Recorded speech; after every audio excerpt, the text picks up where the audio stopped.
So a couple of decades ago, I was working at a music store in Florida when the door opens up to the music store, and lo and behold, some people, about four guys, start wheeling in these gigantic speakers on hand trucks. I mean, massive PA system speakers, and they kept bringing in box after box after box, 8 in all, massive PA system, amplifiers and microphones and the big woofers and the tweeters and the yada yada and yippee skippy. And they brought them in and they said, hey, we need to get these repaired. And I thought, okay, usually when somebody has something that's broken, they bring in one thing that's needing to be repaired. Yet they have a full-blown $30,000, $40,000 plus entire PA system. They said, yeah, actually, these are all broken, every bit of it. And we said, well, okay, what gives, man? How? What? I don't understand. And so we started pulling the grills off of the speaker cones and stuff.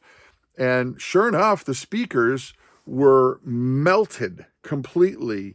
The coils were melted to the magnets solid, all of them, every single one of them. And these people were from a church that I will not name because I'm protecting identities. But they were from a church, and they said, yeah, we had been praying and prophesying over our church for a year that God would give us a sign that would show us that what we're doing is what he wanted us to do.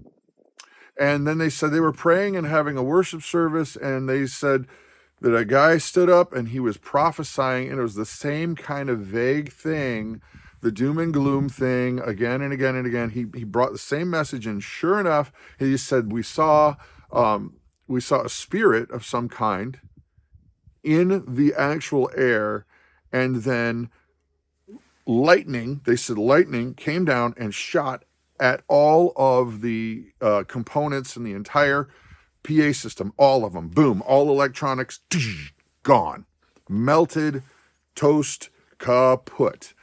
And then they attributed that to a prophet saying that God was going to show up and do a doom and gloom thing. Now, however you want to interpret that reminded me of what's going on today. And you got to hear me out because you're going to see the parallel. A lot of people today are making prophecies online, doom and gloom stuff that is just so vague that anything happens and you could say, look, see, it happened. And here's the problem. If you've read the Bible and you trust God, you know how it ends, and you know that there are prophecies in there that are still yet to happen. They have not yet happened, that are coming, that you can put your bottom dollar, it's gonna happen because God said so, and we can read it.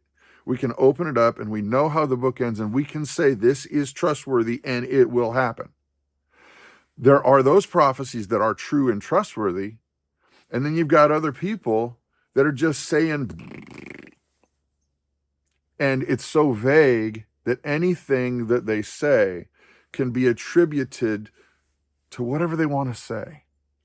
Ladies and gents, I'm having a big time hard time with a lot of folks who are claiming to be prophets, and they just say such vague things, and then they attribute whatever happens in the world and say, look, here's what happened and here's proof. And it's giving the people who are really trying to live out their faith in God a bad name.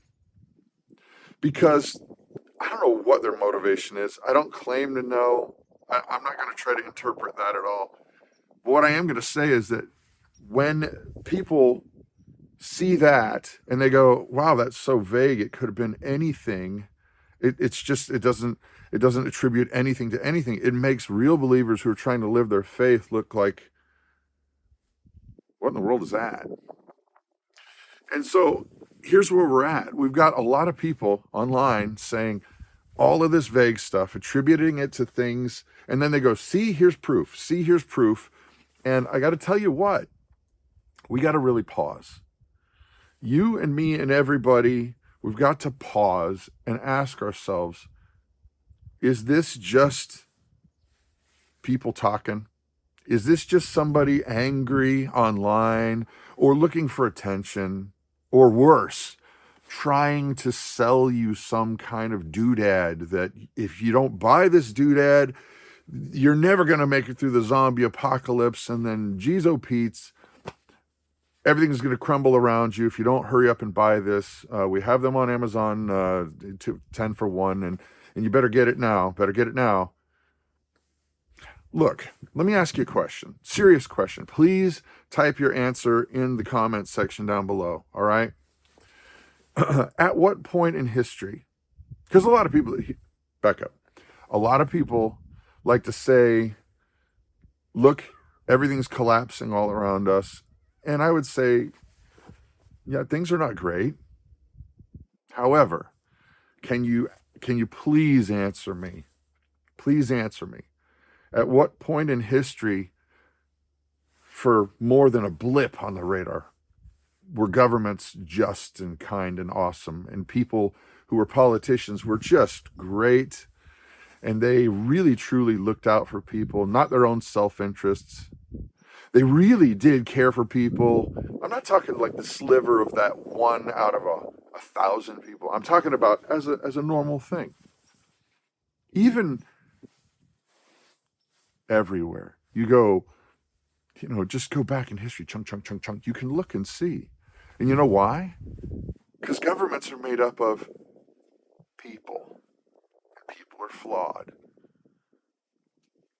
My point is this.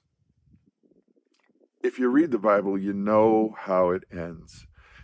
So we don't have to live in fear because we have put our faith in God.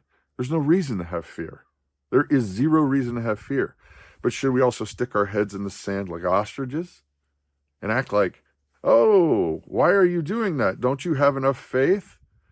Well, I also have enough faith to trust that God's going to provide, but he's also given me a brain to ask him how to provide, and he provides, and it's a whole works together. Just because you have faith does not mean that you can ignore things that are around you. So we see what's going on. We see that things are not great.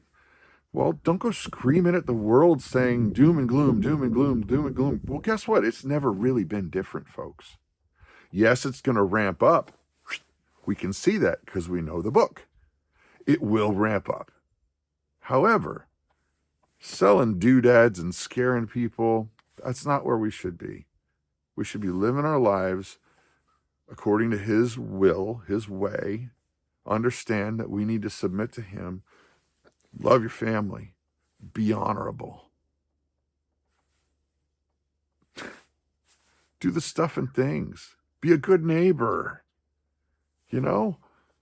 Don't steal stuff. The 10 Commandments, right? None of this is hard. None of this is confusing. We just gotta not worry about all the doom and gloom. And you know what? You live your life, because at the end of the day, if you're doing what you're supposed to be doing and doing the best you can, then that's what you're supposed to be doing, isn't it? Be blessed.